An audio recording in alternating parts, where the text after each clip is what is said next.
This is a small colony of small sweat bees, and it's a colony that has definitely grown over the past couple of years.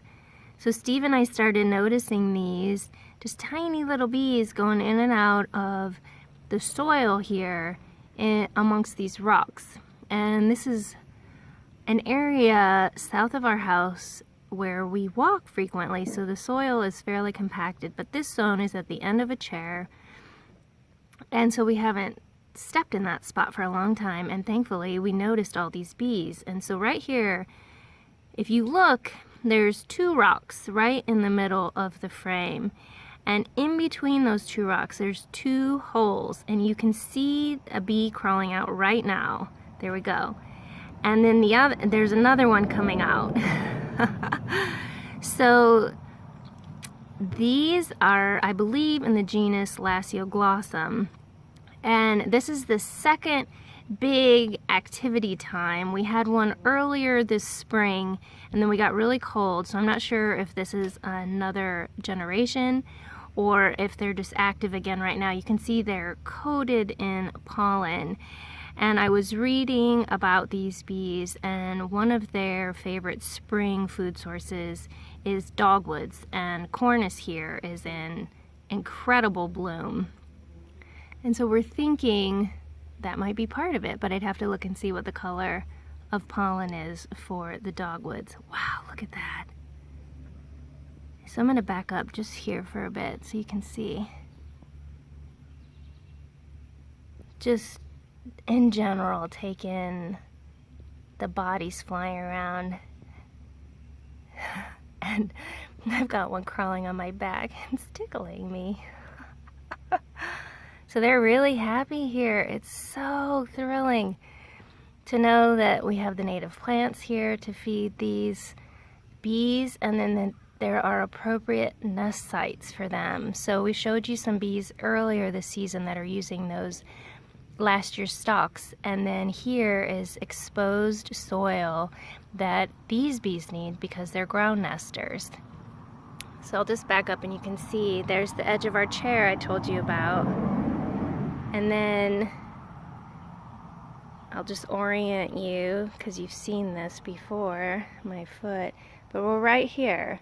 So here's our little table, and then the steps up into our house. So let's go take one more look at these bees.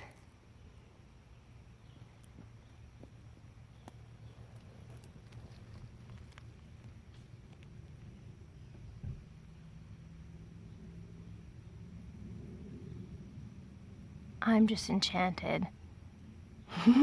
We are just so excited that this place really is a place where we're sharing space.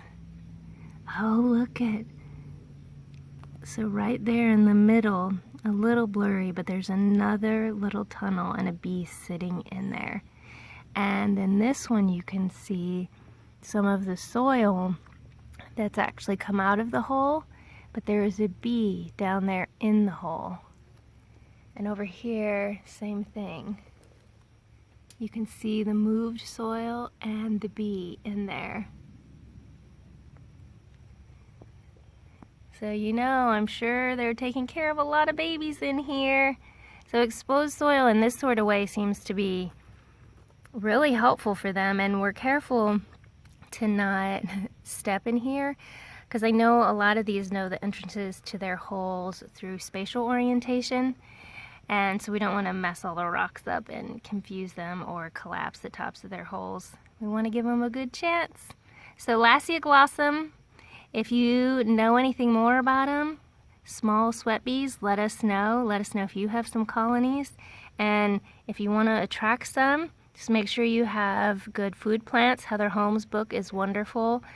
I'll link to that. And make sure you have some soil for them. So a quick addendum, without trying at all, I counted 20 holes. And these little nests extend back into the vegetation here a bit. So I'm probably underestimating by a lot. And I just thought you would find it interesting that I see two colors of pollen on the bees that are going in and out of here. There's the golden pollen, and then there's one that's almost like a highlighter yellow pollen. So I'd be so interested to know what the two plants are for these small sweat bees and where they're feasting. What an amazing life they live out here amongst these rocks, in the soil, in the heart of the earth. I've got one on my finger now. Okay.